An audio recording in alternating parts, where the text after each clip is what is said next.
Welcome to కోడమ్ talks. నేను మీ బాలు. ఎక్కడ నెగ్గాలో కాదు, ఎక్కడ తగ్గాలో తెలియాలి రాజకీయంలో. అది తెలుసు కాబట్టే ఎన్నో ఒడిదొడుకులు ఎదురైనప్పటికీ కూడా 30 ఏళ్ల క్రితము ముఖ్యమంత్రిగా చంద్రబాబు నాయుడు ఉన్నప్పటి ప్రమాణ స్వీకారం తర్వాత మధ్యలో కొంతకాలము అధికారం కోల్పోయాడు. అప్పుడు కేసీఆర్ ఎన్నో రకాలుగా ఆయన ఈసడించుకోవడం జరిగింది. అయితే బీఆర్ఎస్ నాయకులు హైదరాబాద్ నుండి చంద్రబాబు నాయుడిని తరిమకొట్టినటువంటి గొప్ప నాయకుడు అని గొప్పగా చెప్పుకుంటారు. అయితే అలాంటి గడ్డి పరిస్థితులు ఇప్పుడు కేసీఆర్కి వచ్చినాయి.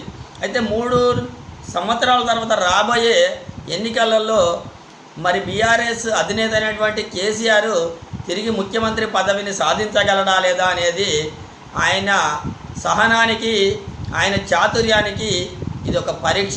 Thank you very much.